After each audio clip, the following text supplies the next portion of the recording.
Para empezar, primero hagamos una oracioncita, pongamos todo esto en las manos de Dios. El Señor me ha regalado varias cosas en esta semana y eso es lo que vamos a compartir, pero todo bajo la voluntad de Dios, y vamos a poner todo esto en las manos de Dios para que sea Él quien haga su obra en cada uno de nosotros. Entonces lo invito a que ahí tome una posición de reverencia para poner todo, no solamente esta prédica, sino todo el día y a toda nuestra familia en las manos de Él. Señor, gracias, Padre, por este día. Gracias porque tú eres maravilloso, porque nos bendices todo el tiempo, Señor. Tú eres bueno todo el tiempo, dice tu palabra. Y te damos gracias por eso, Señor. Te damos gracias porque estás con nosotros siempre y porque tomas el control de nuestras vidas de una u otra manera. Señor, lo que vamos a hablar en tu palabra en esta mañana, Señor, está puesto en tus manos, Señor. Que los corazones, Señor, que estén dispuestos a recibirla, Señor, que se haga parte de la vida de cada uno de nosotros, Señor, esta palabra, Padre. Te amamos, Señor Jesús. Te agradecemos por lo que fuiste a hacer por nosotros en esa cruz. Y a nuestras familias, Señor, que amamos también, las ponemos en tus manos, Señor. Sigue tomando el control de todas las cosas. En el nombre de Jesús. Amén. Quiero confesarles que esta semana que pasó ha sido una semana un poco diferente para mí. Bastante diferente, porque Dios a través de su palabra, bueno, constantemente Él está haciendo cosas maravillosas en nosotros y casualmente en esta semana hizo algo increíble con esta prédica y tengo que confesarles mi pecado de esta semana. Es que yo tenía en mente hablar de algo fácil para mí, algo que no fuera complicado, algo que todo el mundo amara. La palabra de Dios tiene sus matices de autoridad, tiene sus matices a veces de regaño para nosotros y tiene sus matices de amor, de bondad, de cosas lindas, cosas hermosas. Y nosotros como seres humanos estamos o siempre deseamos cosas buenas para nosotros. Y eso es por un instinto muy,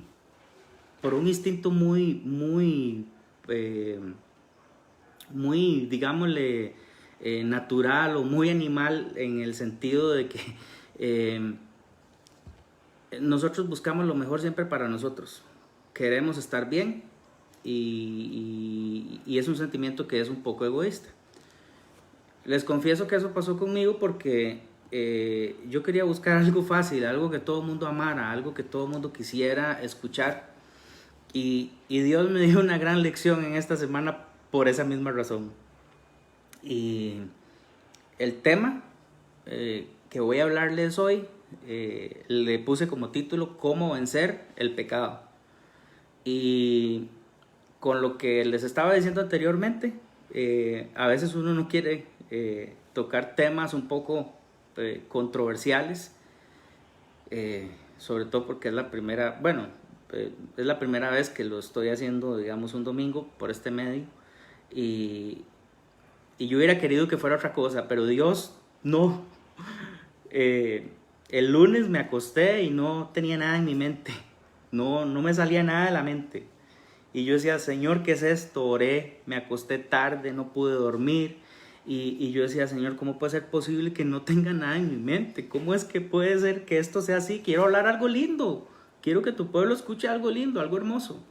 Y no salía nada de mi mente. Y empecé a leer la palabra de Dios, a orar, a poner todo en las manos de Dios, a que Él me guiara. Y me di cuenta, más adelante vamos a hablar un poco de la voluntad de Dios. Y realmente que Dios a mí me tocó en la parte de la voluntad, porque nosotros hacemos lo que Dios dice, no lo que nosotros queremos. Y nosotros cuando decidimos seguir a Cristo, decidimos hacerlo sabiendo de que Él va a poner las pautas en nuestra vida. Nosotros no le ponemos las pautas a Dios, no, Él nos pone las pautas a nosotros. Y entonces me encontré este tema y fue como, no sé, como un chispazo del Espíritu Santo. Empezó a revelar cosas y yo decía, ¿cómo puede ser posible? Yo tenía en mi mente hablar de otra cosa. Bueno, y eso es lo que vamos a hablar de hoy. ¿Cómo vencer el pecado? Y quiero, digamos, como preámbulo acá, decirles que cuando uno está empezando en la vida cristiana, hay un montón de maneras de que nosotros vencemos ese pecado. Y muchas de esas maneras o muchos de los métodos que nos dicen a nosotros es, bueno, acérquese a alguien que sea cristiano. Empieza a relacionarse con una persona cristiana, alguien que hable de la palabra de Dios, alguien que sude la palabra de Dios, alguien que cuando se maje un dedo no diga ay, sino que diga gloria a Dios. Ese tipo de cosas. También nos enseñan que lo importante es siempre leer la palabra de Dios y estar en constante oración. Y son cosas fundamentales y son cosas súper importantísimas cuando uno está empezando, porque uno está o viene de un mundo en el que el pecado es algo muy común, no nos damos cuenta, no le llamamos por su nombre pecado, y entonces se vuelve tan común que simplemente está ahí. Estamos cometiendo pecados, estamos haciendo actos que no agradan a Dios, y en el medio que nosotros estamos haciendo esos actos, no nos damos cuenta que eso tiene un nombre, se llama pecado. Y eso es lo que vamos a hacer hoy. Hoy, suponiendo que usted es una persona que entregó su vida a Cristo, que usted es una persona que ama a la iglesia, que ama a Dios, sobre todo, que ama su palabra,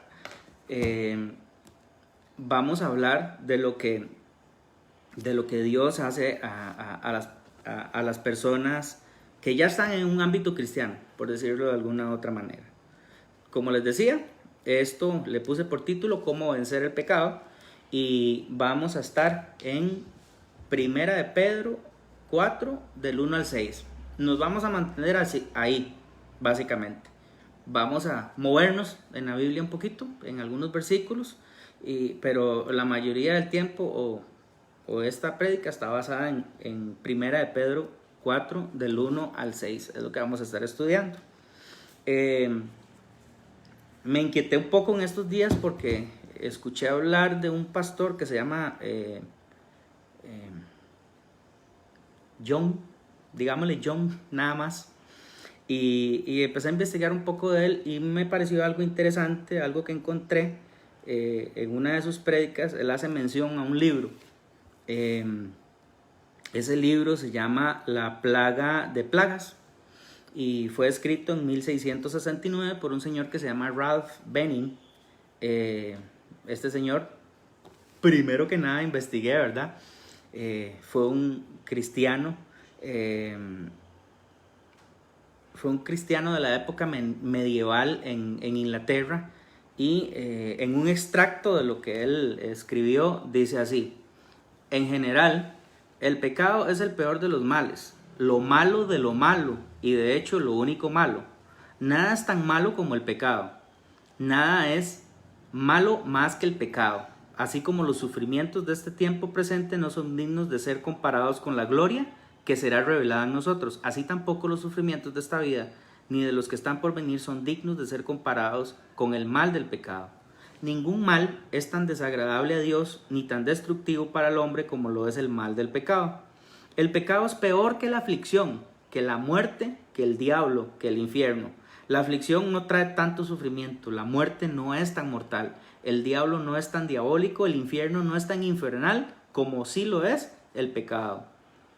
Los 4 males que acabo de nombrar son verdaderamente terribles, dice Ralph. Y toda persona dice acerca de ellos: Señor bueno, líbranos. Es nuestro clamor al Señor. Y sin embargo, ninguno de estos, ni todos juntos, son tan malos como el pecado.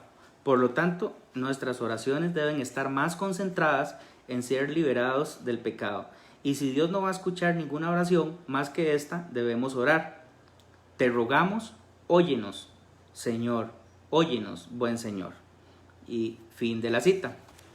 Vamos a leer corrido 1 Pedro 4, el 1 al 6, que es en donde vamos a estar, y dice así la palabra de Dios: puesto que Cristo ha padecido por nosotros en la carne, vosotros también armaos del mismo pensamiento, pues quien ha padecido en la carne terminó con el pecado, para no vivir el tiempo que resta en la carne conforme a las concupiscencias de los hombres, sino conforme a la voluntad de Dios.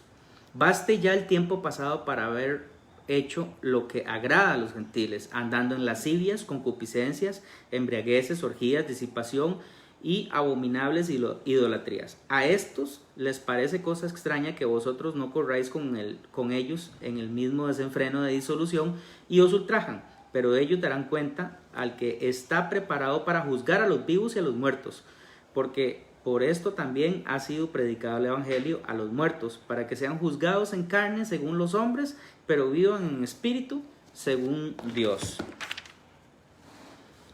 Y aquí vamos a empezar con lo de la cita que les decía de este señor Ralph Benning. A mí me impacta mucho esta parte que dice que el pecado no es peor que la aflicción, que la muerte, que el diablo y que el infierno. Qué increíble el concepto de este cristiano acerca del pecado, porque lo pone en el centro del problema de todos los cristianos o de todas las personas que decidieron seguir a Jesús. Es mucho peor que cualquier cosa, es lo que está diciendo. El pecado es peor que cualquier cosa que esté alrededor en nuestras vidas. ¿Y qué es lo que debería de hacer, digamos, un creyente como nosotros en torno a esto? Bueno, un creyente que decidió seguir a Cristo, que entregó su vida por Él, decide odiar el pecado. Un creyente desea huir del pecado, anhela ser liberado del pecado. En Romanos 7:24, que de hecho, si usted, para usarlo como referencia, Romanos 7:24 dice: miserable de mí, ¿quién me librará de este cuerpo de muerte? Refiriéndose al pecado. Muchas veces a través de nuestra vida, nosotros de una u otra forma hemos hemos expresado esto en nuestras vidas: qué miserable de mí, ¿quién me librará de este cuerpo de muerte? Como cristianos tenemos que entender que vivimos en un mundo, y mientras estemos en este mundo en el que estamos rodeados de pecado, y el pecado está presente en nuestras vidas. De hecho, la palabra de Dios nos dice que nosotros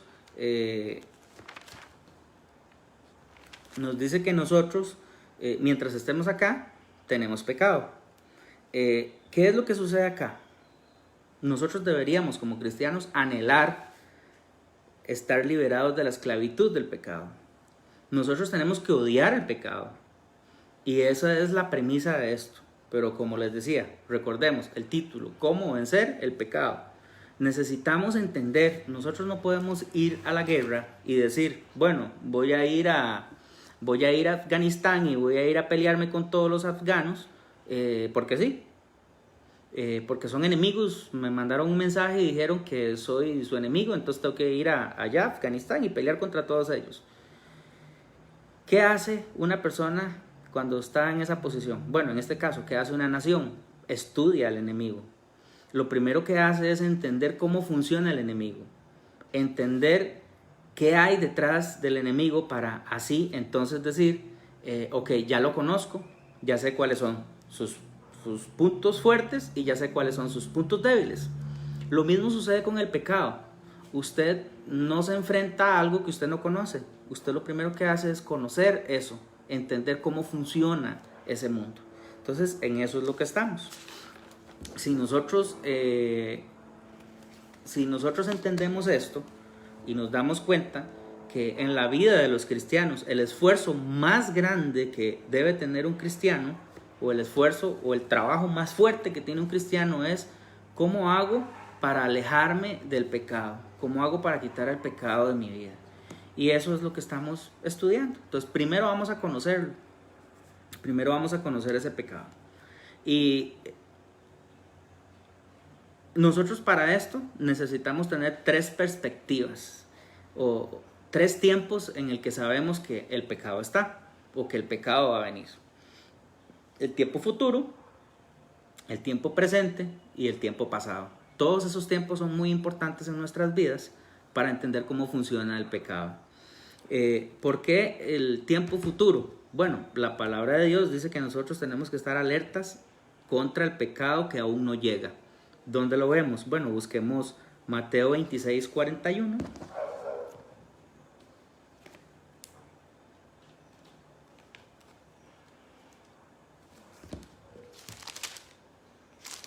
Mateo 26, 41 dice así: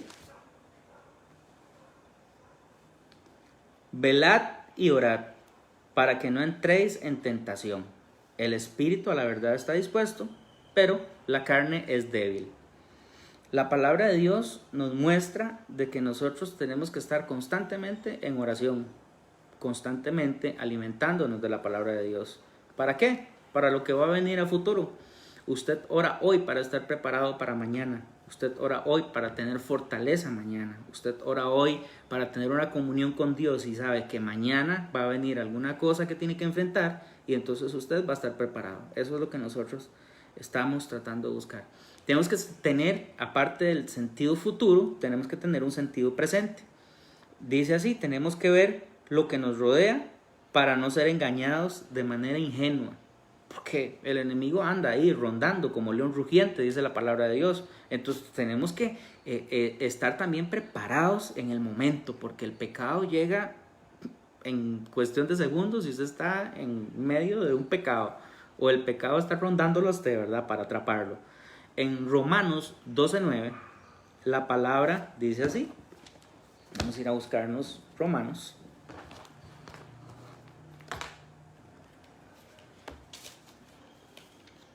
(12:9) dice: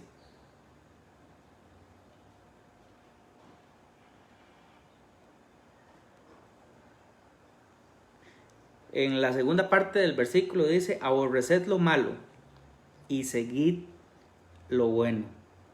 Constantemente nosotros tenemos que entender que cuando llegan cosas a nuestras vidas, nosotros tenemos que aborrecer lo que está malo. Nosotros nos vamos a dar cuenta. A ver, entendamos una cosa. Nosotros como seres humanos nos damos cuenta cuando hay pecado en nuestras vidas. Es decir, nos damos cuenta cuando algo es malo. No me diga usted que no, porque yo también soy ser humano. Y yo sé que cuando hay algo que está malo en mi vida, yo me doy cuenta de eso. Yo me doy cuenta que eso que está pasando está mal. Entonces, como dice la palabra en Romanos 12:9, tengo que aborrecer lo malo. Y voy a leerlo: aborrecer lo malo y seguir lo bueno. Tengo que aborrecer lo malo y tengo que seguir las cosas buenas. ¿Por qué? Porque constantemente se nos está presentando a nosotros cosas malas y cosas buenas. Entonces tenemos que aborrecer lo que está mal. Pero también, ojo, para el tiempo presente. Pablo dice en Romanos 12:21, ahí mismo, en el 12:21 dice así: no seáis vencidos de lo malo, sino que vence el mal con el bien, perdón, es lo que quiere decir. No seáis vencidos de lo malo, sino vence el bien, sino vence con el bien el mal, perdón, pero no lo estaba entendiendo por eso. Pero ¿qué nos está queriendo decir aquí? Que constantemente tenemos que saber que nos vamos a enfrentar a cosas en el presente y tenemos que vencerlo con las cosas buenas.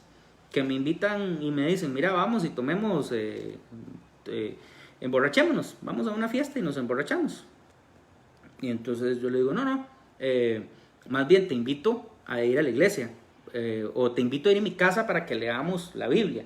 Entonces usted está cambiándole la situación al enemigo, le está diciendo: no, ok, me estás ofreciendo el mal, pero no, yo voy a vencer ese mal con el bien. Cámbiale, dele la vuelta, cámbiale la perspectiva a las cosas y se va a dar cuenta de que el Señor te va a ayudar a obtener la victoria en esto. Pablo también en Romanos 13:14 nos dice así. Romanos 13:14: sino vestidos del Señor Jesucristo, vestidos del Señor Jesucristo, y no proveáis para los deseos de la carne. Constantemente tenemos que estarnos llenando del Señor. ¿Para qué? Para no proveerle a esas cosas que están mal en nuestras vidas. Eso es lo que nosotros estamos buscando. Ahora sí, vimos la perspectiva futura, presente y el pasado. ¿Qué quiero hablar con el pasado? Porque bueno, obviamente, habemos personas que tenemos un pasado que de una u otra manera no es un buen pasado. Entonces, estamos hablando de lo bueno, ¿verdad? Desechamos lo malo y tomamos lo bueno, es lo que dice la palabra. Entonces estamos hablando del pasado, las cosas buenas. Y no estamos hablando de un pasado de nuestra vida. Bueno, sí, en cierto sentido sí, pero estamos hablando de otro tipo de pasado. Quiero que me entienda con esto. Una buena memoria y recuerdo para bien es lo que nosotros tenemos que tener. Si leemos Primera de Pedro, en donde estamos, 4:1, dice así: puesto que Cristo ha padecido por nosotros en la carne, vosotros también armaos del mismo pensamiento, pues quien ha padecido en la carne terminó con el pecado. ¿Por qué digo el pasado en este sentido? Porque Pedro aquí nos está haciendo una invitación a que vayamos allá atrás, a que vayamos cuando Jesús fue y murió en esa cruz por nosotros, y nos está diciendo y nos está dando una herramienta crucial para nosotros poder vencer el pecado. Entonces, ok, reforcémonos de las cosas buenas del pasado. En este caso, ¿qué mejor que reforzarnos de lo que Jesucristo vino a hacer en nuestras vidas? Entonces, continuemos de la siguiente manera. ¿Qué es lo que nosotros queremos? Evitar el pecado. ¿Y qué es lo que queremos? Seguir viviendo bajo la voluntad de Dios. Y ojo, no les he dado ni una sola estrategia todavía. Son las 10:28. No les he dado una sola estrategia para vencer el pecado. Apenas estamos entendiendo cómo funciona nuestro enemigo. Estamos entendiendo cómo es que funciona en nuestra vida el pecado. Y estamos entendiendo cómo Jesús quiere que nosotros venzamos ese pecado. Entonces, no hemos dado ni un solo punto. Vamos a ir a esto. Y yo quiero que entendamos el contexto en el que fue escrita la epístola esta, Primera de Pedro. Es muy importante entender qué fue el trasfondo histórico en ese momento, para saber lo que Pedro estaba intentando decirle a esa gente cristiana en ese momento. Y dice así, no dice así. Si nos vamos a Primera de Pedro 3, 18 al 22, yo quiero que lea usted conmigo. Primera de Pedro 3, 18 al 22, dice así: porque también Cristo padeció una sola vez por los pecados, el justo por los injustos, para llevarnos a Dios, siendo a la verdad muerto en la carne, pero vivificado en espíritu, en el cual también fue y predicó a los espíritus encarcelados, los que en otro tiempo desobedecieron cuando una vez esperaba la paciencia de Dios en los días de Noé, mientras que se preparaba el arca, para la cual pocas personas, es decir, 8, fueron salvadas por el agua. El bautismo que corresponde a esto ahora nos salva, no quitando las inmundicias de la carne, sino como la aspiración de una buena conciencia hacia Dios, por la resurrección de Jesucristo, quien, habiendo subido al cielo, está a la diestra de Dios, y a él están sujetos los ángeles. Y yo quiero que nos detengamos aquí. Cuando les decía que Pedro estaba escribiendo esto bajo un contexto histórico importante, me refería a que él escribió esto como una carta a cristianos que estaban siendo perseguidos en ese momento. Eran cristianos que los estaban matando, los estaban buscando para decir, no, ¿cómo se le ocurre a usted decir que vino el Mesías? ¿Cómo se le ocurre a usted decir de que Jesucristo es el Mesías? No, ese es como cualquier persona que fue y murió en una cruz.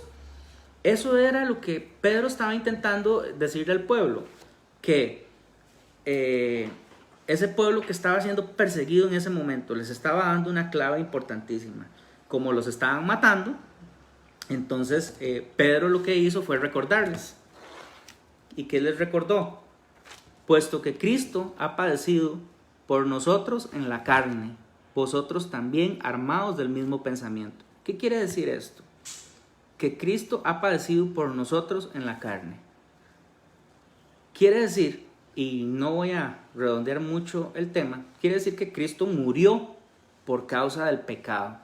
Si lo vemos en el 18, para reforzarlo, perdón, 1 Pedro 3:18, dice, siendo a la verdad muerto en la carne.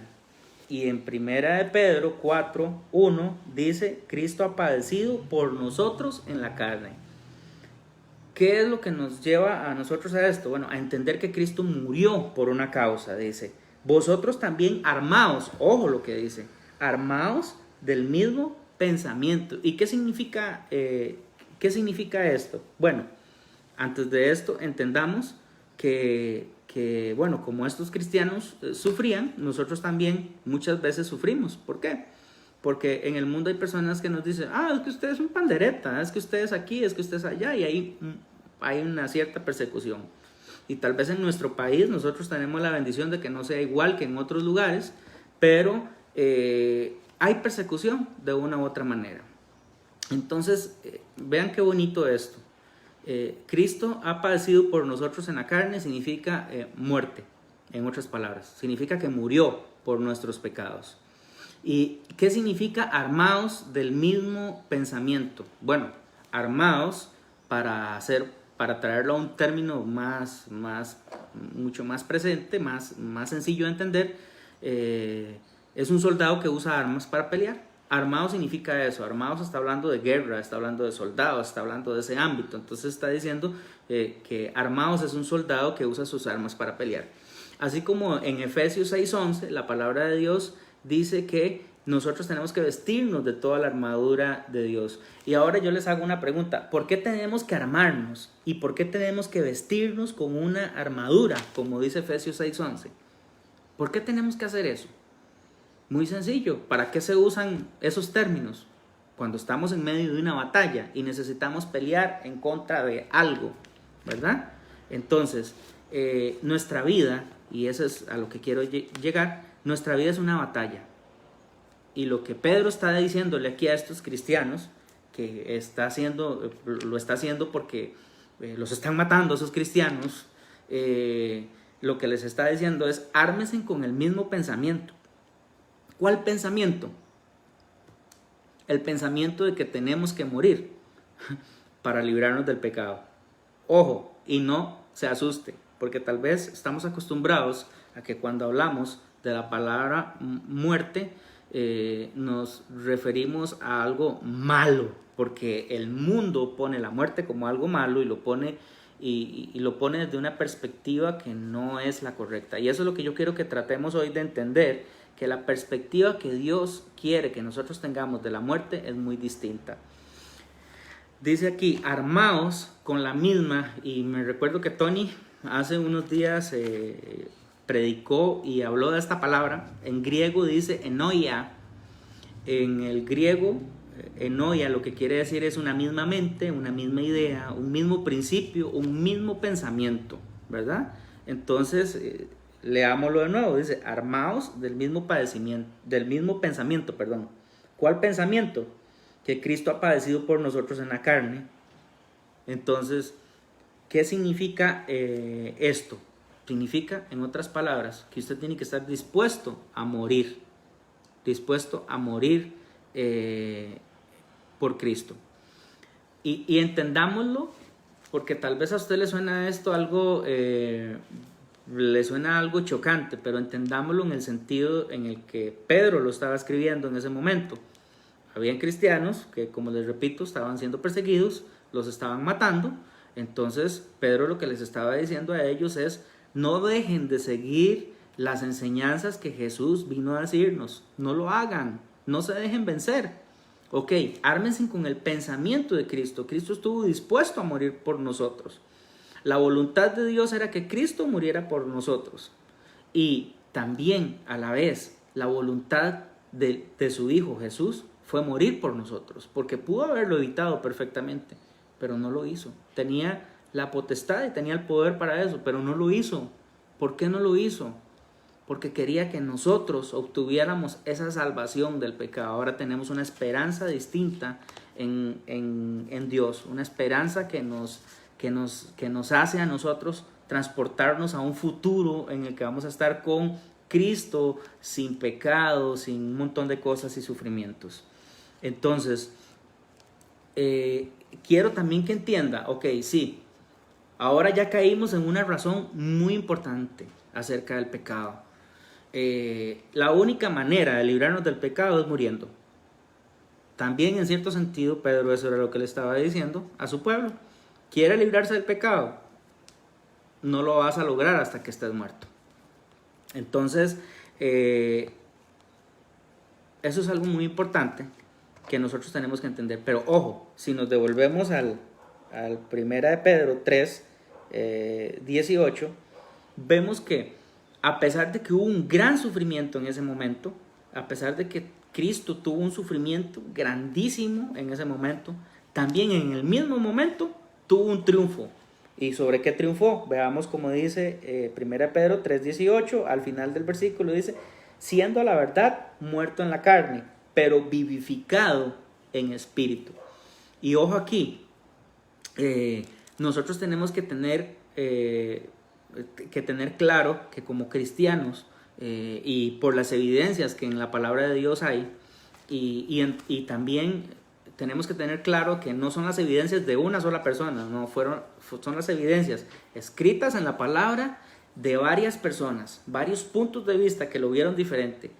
Pablo daba un detalle, Pedro daba otro detalle, Lucas daba otro detalle, y así los diferentes apóstoles de Jesús dieron diferentes perspectivas. Por eso cuando uno lee la Biblia en diferentes en diferentes capítulos, nos damos cuenta de que Pedro da una perspectiva, de que Lucas da otra, y a veces cuando lo estamos leyendo y leemos el Nuevo Testamento, uno dice, bueno, a mí me pasó eso la primera vez cuando empecé a leer la palabra de Dios. Yo decía, pero ¿qué es esto? Qué raro, voy leyendo la Biblia y siento como que se repiten las cosas. No se repiten, es que son diferentes autores que están dando diferentes perspectivas a lo que estaba sucediendo.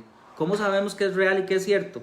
Porque diferentes personas lo vieron desde diferentes ángulos, y cuando uno, como se dice, arma el muñeco, se da cuenta de que lo que sucedía era verdad.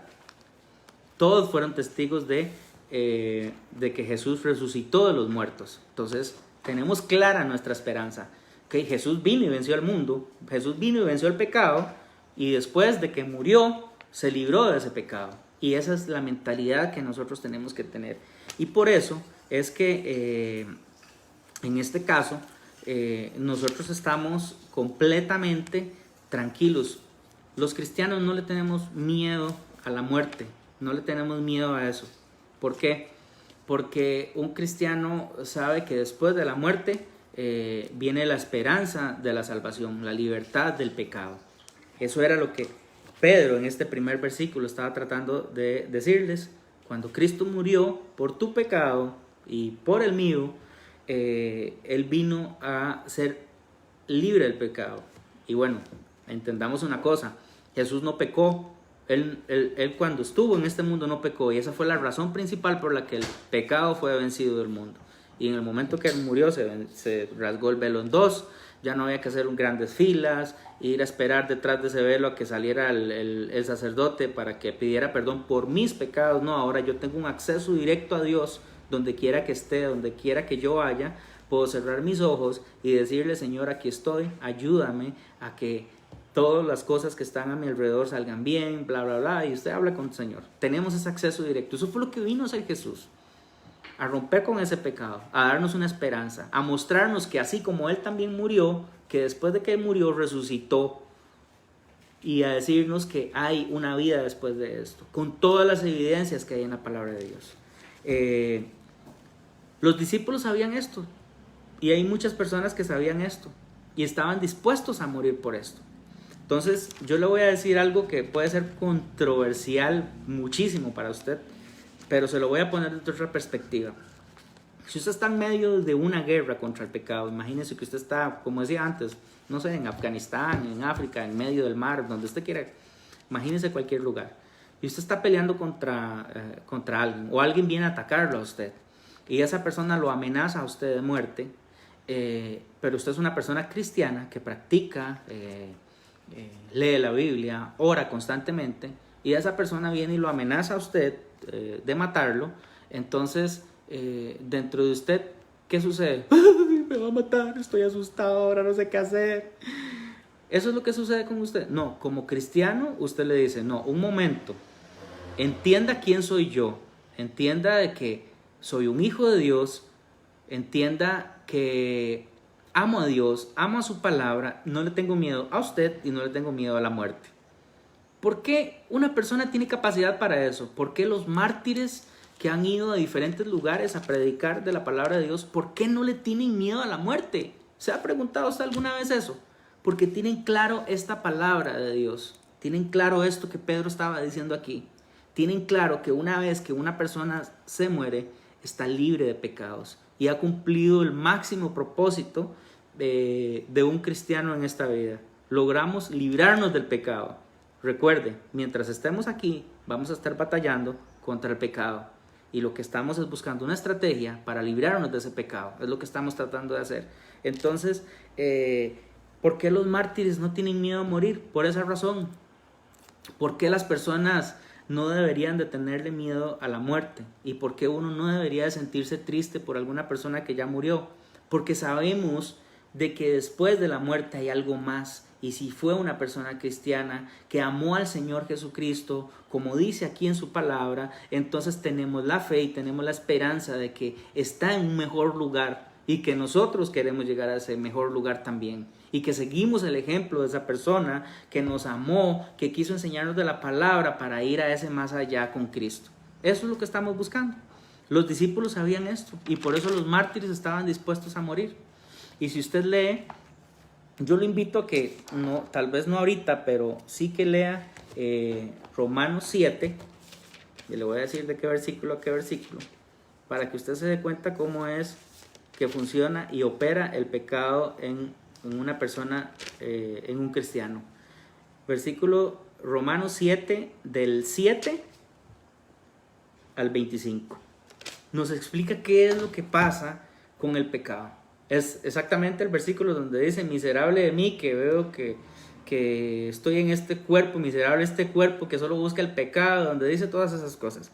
Ahí en Romanos yo lo invito para que usted de tarea lo lea en su casita y tenga eso presente. Mientras nosotros estemos vivos tenemos un problema y ese problema se llama pecado. Y ese pecado usted puede ponerle el nombre que usted quiera, el nombre que quiera le puede poner a ese pecado, llámese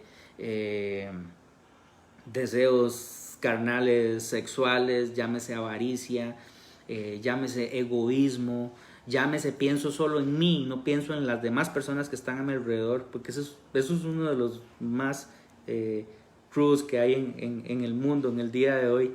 Pienso en mí y todo está basado en mí y el resto de cosas a mi alrededor se amoldan a mí. Cuando usted llega a la vida cristiana todo se vuelve totalmente al revés. La gente va para este lado y la palabra de Dios le dice a usted: no, un momentito, tiene que ir hacia acá. La palabra dice que usted tiene que ir hacia acá.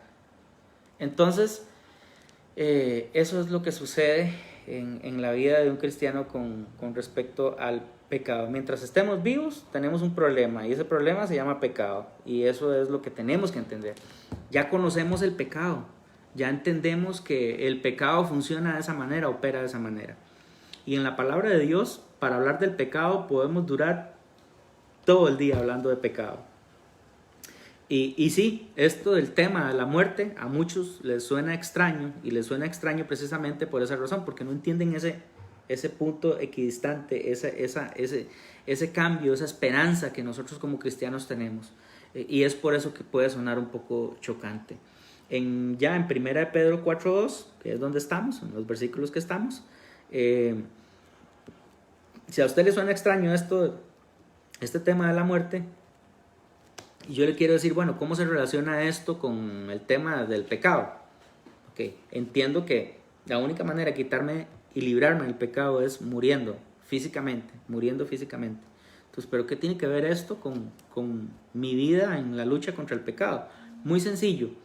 Si usted tiene como meta en su vida no pecar, entonces debo estar siempre y debo buscar la dirección hacia no pecar. Mi mente ya está ya entiende cómo es que funciona y opera el pecado en nuestras vidas. Ok, ahora ya lo entiendo. ¿Qué quiero hacer? Quiero buscar la forma de no pecar, de no llegar a ese pecado. ¿Por qué? Porque solo así voy a obtener la meta final, que es que después de la muerte voy a estar con Cristo, ¿verdad? ¿Qué necesitamos? Cambiar nuestra perspectiva, cambiar el rumbo, la dirección, que queremos decir, no, vamos a seguir hacia lo que Cristo nos dice que tenemos que decir. Y yo le voy a decir una cosa, y aquí ya les voy a dar 5 puntos que nos van a permitir a nosotros defendernos del pecado, que nos van a permitir a nosotros decir, bueno, ¿cómo hago para no pecar? Bueno, 5 puntos que nos van a decir cómo hacerlo. Y quiero que entienda una cosa, en esto no hay nada místico, no hay nada mágico. A veces uno quisiera que le dijeran, como cuando en el mundo la gente lee el libro de cómo hacerse millonario, de cómo hacerse rico de la noche a la mañana, ese tipo de cosas. No, aquí no sucede de esa manera. Dios trabaja de una manera muy distinta con nosotros. Él quiere ver un proceso en nuestras vidas, Él quiere ver un cambio poco a poco en nuestras vidas, y no funciona de una manera mística, de una manera mágica, y que usted cierra los ojos y se chasquea los dedos como en las películas estas de Marvel, que con un chasquido de dedos se desapareció todo. No funciona de esa manera. Pero sí hay métodos de observación, hay métodos para decir, ok, estoy vigilante, entiendo cómo funciona el pecado, entiendo cómo opera el pecado y sé lo que tengo que hacer para alejarme de eso. La primera cosa que nosotros debemos entender es lo que dice que le hizo a Jesús. ¿Qué le hizo el pecado a Jesucristo? Si usted logra entender esto, se va a dar cuenta de que es una de las maneras en que usted se va a defender del pecado. Dice 1 Pedro 4:1, dice, puesto que Cristo ha padecido por nosotros en la carne. Y ya entendimos que cuando se refiere aquí que padeció por nosotros en la carne, significa que murió por nuestros pecados. Imagínense que ya entendiendo que Jesús es perfecto, que Jesús no es, que Jesús no cometió un pecado, ¿qué fue lo que sucedió con Jesús? Bueno, imagínense que yo me agarro esta camisa que tengo yo puesta, es una camisa de pecado, la camisa de pecado de Freddy. Y Freddy se la quitó la camisa y fue y se la puso a Jesús. Y resulta que la blusa de pecado de Rebeca, ella vino y se la quitó y se la puso a Jesús. Y así todas las personas vinieron y le pusieron esos ropajes de pecado. Todo ese pecado nuestro Él lo cargó en esa cruz. Eso fue lo que sucedió. Entonces, si usted ama a Jesús y usted se da cuenta que lo que le hizo a Jesús el pecado fue que lo mató, entonces usted debería de odiar el pecado. Usted debería decir, no, yo odio el pecado porque mató a Jesús.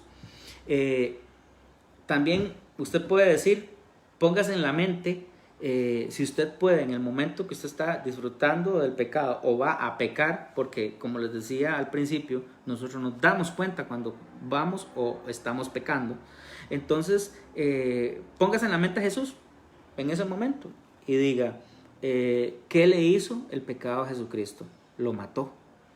Y ahora bien, Él no pecó, Él se puso nuestro pecado encima, y esto debería hacer que nosotros de verdad que odiemos al pecado porque amamos a Jesús y amamos su obra y lo que Él vino a hacer en la tierra por nosotros. Y ahora imagínense usted, ¿qué sucedería si llegan a su casa o que lleguen a mi casa y me digan, mira, voy a matar a Rebeca? Que aparezca una persona que vaya y que diga que va a matar a Rebeca. ¿Usted cree que de mí van a salir pensamientos de amor, de flores y de compasión por esa persona? No, posiblemente me voy a transformar en ese momento. ¿Por qué? Porque yo la amo a ella y no quiero que nada le pase. De la misma manera usted debería de pensar, si el pecado mató a Jesús, ¿cómo yo no voy a odiar ese pecado? Pongámoslo en otros términos más sencillos para que me comprenda la analogía. Si entendiéramos nosotros que el asesino de Jesús no fue todo ese montón de gente que estuvo ahí, no, el asesino de Jesús fue el pecado, sería para nosotros un método de facilidad para quitarnos de encima eso que está mal. Segundo punto, ¿qué le ha hecho el pecado a los cristianos? Nos ha infectado de tal manera tanto de una única manera que destruye todas las cosas que están alrededor de la vida de todas las personas cristianas. Nuestra familia, las personas que amamos, las cosas que amamos, la iglesia, destruye a los cristianos. Pero aquí estamos diciéndole, ¿qué tiene que pensar usted para vencer ese pecado? ¿Qué le hizo a Jesús? ¿Qué le hizo a los cristianos? ¿Sabe una cosa? Le voy a decir, si nosotros, y me imagino que la pastora debe de comprender esto muchísimo mejor que yo, porque tiene años de estar en el ministerio, y ella como pastora, estoy seguro que odia el pecado de tal manera porque ha visto lo que le ha hecho a tantas personas que han llegado a la iglesia, que han querido buscar de Dios, acercarse a Dios, pero el pecado llegó a esas personas, no pudieron vencer ese pecado y los destruyó y los alejó de Dios y les quitó la oportunidad de decir, voy a tener una eternidad con Cristo. Decidieron alejarse de Dios y apartarse. ¿Quién hizo eso? El pecado fue el que hizo eso. Si nosotros entendiéramos que el pecado mató a Jesucristo, y si entendiéramos que el daño que le ha hecho a las personas cristianas es enorme, nosotros desearíamos alejarnos del pecado, si entendiéramos eso. Romanos 7:7, que yo ahí se los había puesto.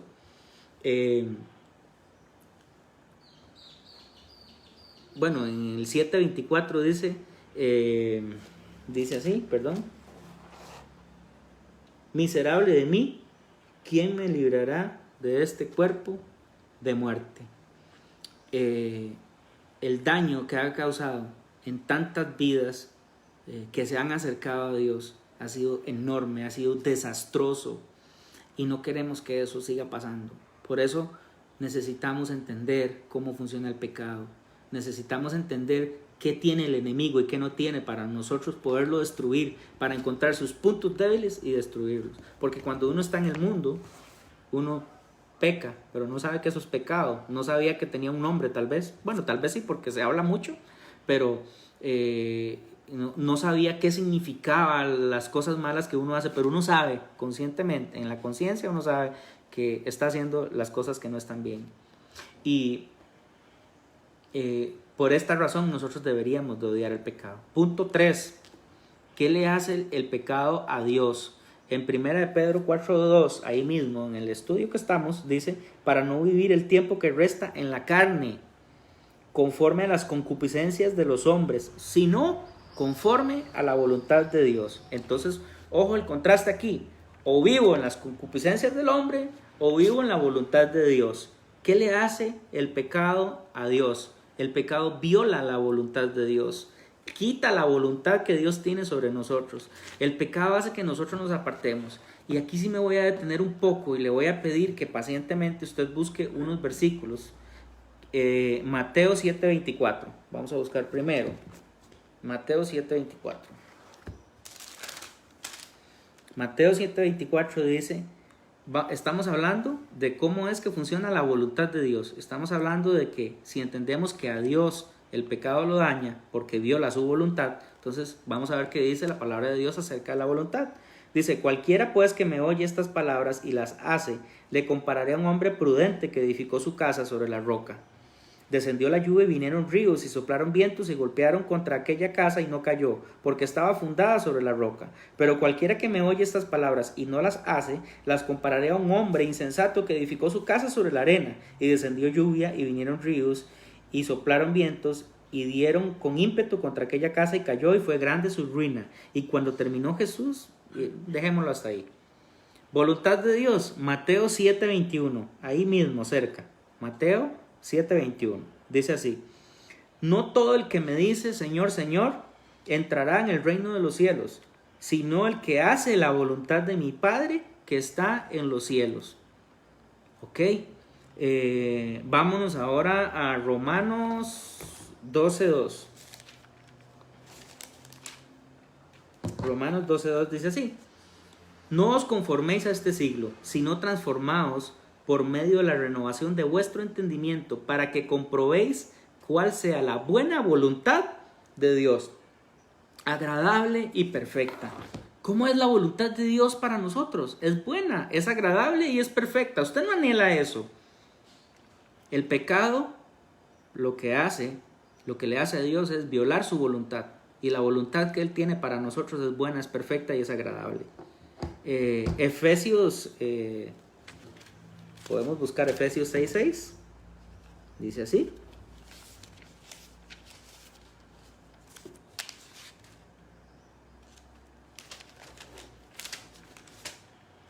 Efesios 6:6 dice: no sirviendo al ojo como los que quieren agradar a los hombres, sino como siervos de Cristo, de corazón, haciendo la voluntad de Dios. Otra vez, ¿cómo es la voluntad de Dios en nuestras vidas? ¿De qué manera funciona? Así. Y dejémoslo así. El punto yo creo que quedó claro. La voluntad de Dios en nuestras vidas es buena, es hermosa, es perfecta y quiere lo mejor para nosotros. Dios quiere lo mejor para nosotros, quiere el bien para nosotros. Entonces, ¿qué le hace el pecado a Dios? Le viola su voluntad, que a la misma vez lo que está haciendo es destruyendo las cosas buenas que Dios tiene para nosotros. Eso es lo que está sucediendo. Tercer punto, ¿qué le hace el pecado a Dios? Ya nos dimos cuenta. El pecado es rebelión contra Dios. ¿Cómo podemos vivir pecando si sabemos lo que Dios hace? Que Dios tiene cosas buenas y hermosas para nosotros. ¿Cómo puede usted vivir? Plantéeselo de esa manera. ¿Cómo puedo yo vivir violando la voluntad de Dios si yo sé que Él tiene cosas hermosas y buenas para mi vida? ¿Cómo puedo seguir violando eso? No puedo seguir haciéndolo porque Él me ama y lo que tiene son cosas buenas para mí. Ok. Y el punto número 4, ¿qué le ha hecho a la humanidad perdida? Ya nos dimos cuenta, ¿qué le hace el pecado a Jesús? ¿Qué le hace el pecado a los cristianos? ¿Qué le hace el pecado a Dios? ¿Qué le hace el pecado o qué le ha hecho a la humanidad que está perdida? Y ahí vemos el resto de los versículos de 1 Pedro 4, del 3 al 5, y dice así: baste ya el tiempo pasado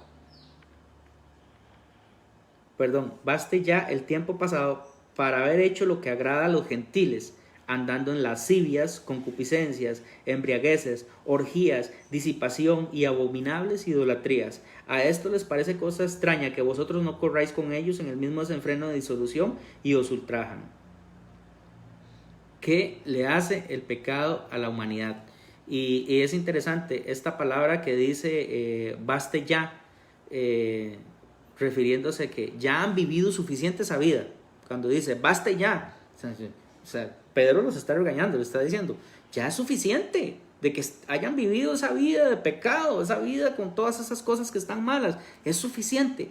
Párese en la brecha y créale a Dios. Vea lo que el pecado le ha hecho a la humanidad. Ahora sí, usted aquí parado como cristiano, que puede ver hacia atrás y ve lo que le ha sucedido a muchos cristianos en sus vidas, usted puede pararse en la brecha y decir: yo no quiero nada de eso en mi vida. Yo quiero hacer las cosas de aquí en adelante en una manera distinta. Y Romanos 3:23 nos deja claros a nosotros, nos deja clarísimos de que ya nosotros de todas maneras ya somos pecadores. Que eso es lo que les decía al principio. Por cuanto todos pecaron y están destituidos de la gloria de Dios. Está claro de que estamos en este mundo y todos somos pecadores, y que se acerca alguno y que diga que no puede ser posible, porque la palabra de Dios no miente, y la palabra de Dios dice todos son pecadores, y nosotros mismos como seres humanos nos damos cuenta cuando estamos haciendo algo que está mal. Nos damos cuenta, hay una conciencia que Dios implantó en nosotros que es el Espíritu Santo que está ahí diciéndonos: eso que estás haciendo está mal, ya como cristianos, ¿verdad? El Espíritu Santo ya como cristianos está en nosotros y nos dice: no, eso está mal, Freddy, dése cuenta, usted sabe que eso está mal, se lo está diciendo constantemente.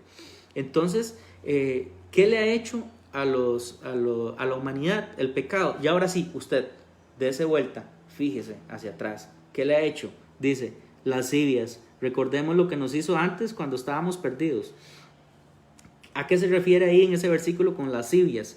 Satisfacción excesiva en el deseo sexual, concupiscencias, deseo de bienes materiales y deseo sexual desordenado. Dice y habla de embriagueces, refiriéndose a trastorno de las capacidades físico-mentales, ¿verdad? Producto por el consumo excesivo de alcohol o algún otro narcótico, ¿verdad? Orgías, dice ahí, fiestas sin restricciones o sexo sin restricciones. Y las orgías están asociadas a través de la historia a la adoración de dioses que son dioses falsos, ¿verdad? Entonces, para que van como muy de la mano. Disipación, entrega fácil y frecuente de una persona a las diversiones sin reflexionar. Y la última, abominables idolatrías. La idolatría es algo tremendo en la vida del ser humano. Todas estas palabras no las busqué en la Biblia. Lo que me pareció interesante fue que las puse en Google, en internet, y todas aparecen ahí, todas esas palabras aparecen. ¿Qué me hizo pensar esto? Me hizo pensar en algo muy sencillo. Yo dije, el ser humano sabe que está mal. El ser humano conoce el pecado. El ser humano sabe cuando algo no está bien, se da cuenta. Si usted lo pone en Google y en Google aparece todas esas palabras y aparece su significado, queda claro que el ser humano conoce cuando algo está malo. Entonces, ese es el punto, ese es el punto. ¿Qué le ha hecho a la humanidad? Todo esto que trajo, dolor de una u otra forma. Ya estoy terminando. Me falta un último punto. No se vaya porque se pone bueno. En último punto y ya estoy acabando. El punto número 5 dice, recuerda lo que Dios te prometió al vencer el pecado. ¿Qué cosas tenemos que hacer nosotros para vencer el pecado? Bueno, ya vimos que la primera es que recordar, siempre es recordar qué le hizo el pecado a Jesucristo, recordar qué le hizo el pecado a los cristianos, qué le hace el pecado a Dios y qué le ha hecho el pecado a la humanidad. Y ahora, como número 5, qué es lo que Dios ha prometido, qué es lo que nos ha prometido cuando nosotros venzamos al pecado. Y ahí nos vamos a ir en el estudio que estamos haciendo, 1 de Pedro 4:6, y dice así: porque por esto también ha sido predicado el evangelio de los muertos, para que sean juzgados en carne según los hombres, pero vivan en espíritu según Dios. Y aquí quiero ser claro que Pedro en ese momento tenía clara,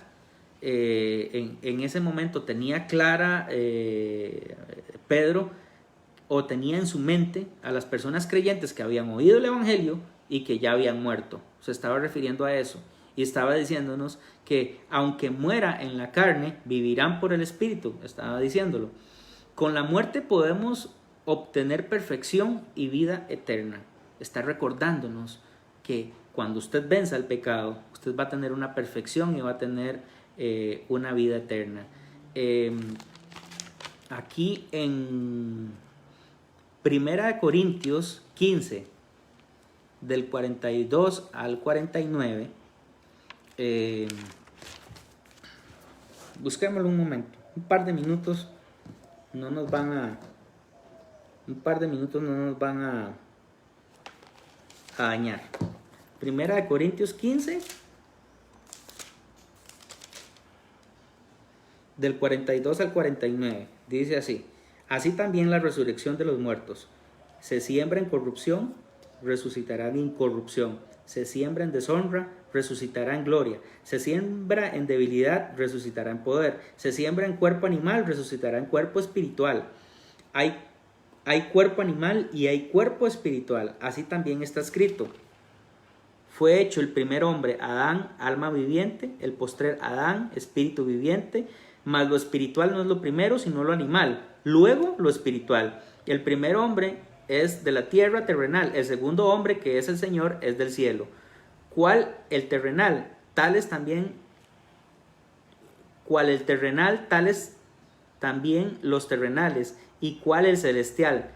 Tales también los celestiales. Y así como hemos traído la imagen del terrenal, traeremos también la imagen del celestial. ¿Y qué es lo que nos está queriendo decir este versículo?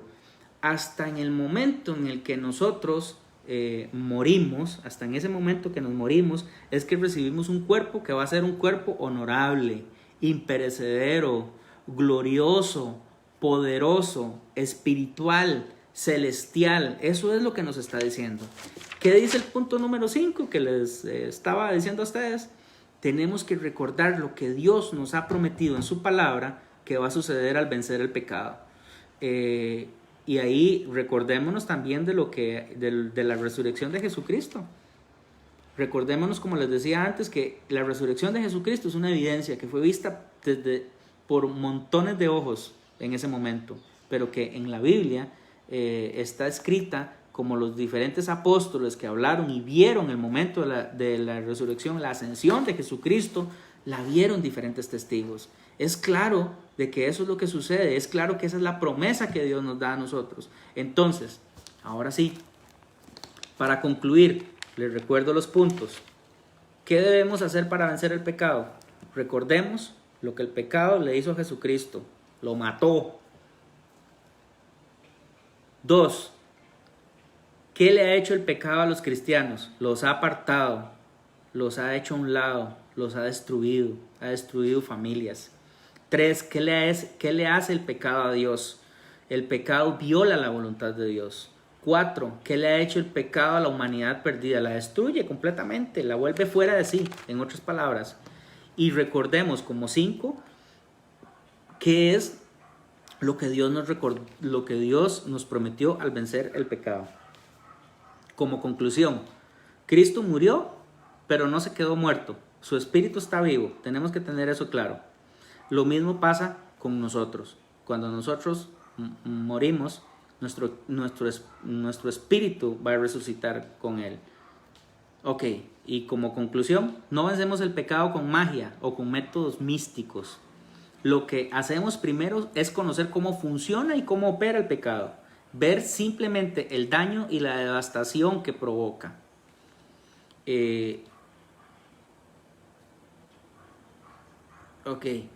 Si podemos lograr ver el pecado por lo que es, vamos a odiarlo de la misma manera que Dios lo odia. ¿Qué estoy queriendo decir con esto? Si lo conocemos al pecado, cómo funciona y opera en nuestras vidas, vamos a poder vencerlo, porque vamos a conocer los puntos débiles de nuestro enemigo.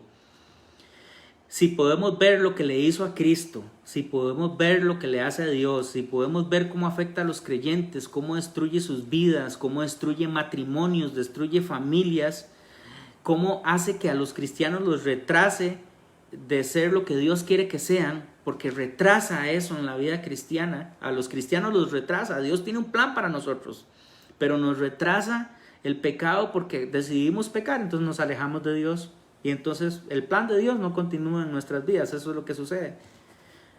Cuando ya usted lo ve así, cuando ya usted entienda cómo es que funciona el pecado y le da vuelta, ahora sí ya sabemos cómo funciona el pecado en nuestras vidas, pero le da vuelta a eso y lo pone desde la perspectiva de qué es lo que Dios nos ha prometido de nosotros, se acabó todo. Hemos vencido al pecado. Pero mientras estemos aquí, hay pecado. Pero tenemos que buscar una estrategia para vencer ese pecado. Que Dios entonces nos ayude a ser unos guerreros fieles contra este enemigo que nosotros tenemos, que se llama pecado. Y yo lo invito a que usted ahí cierre sus ojos y ore conmigo. Señor, gracias por este día. Gracias por lo que tú nos has permitido, Señor, entender acerca del pecado. Gracias porque tú nos dijiste hoy que tenemos que entender cómo funciona el pecado, entender a ese enemigo que tenemos delante de nosotros.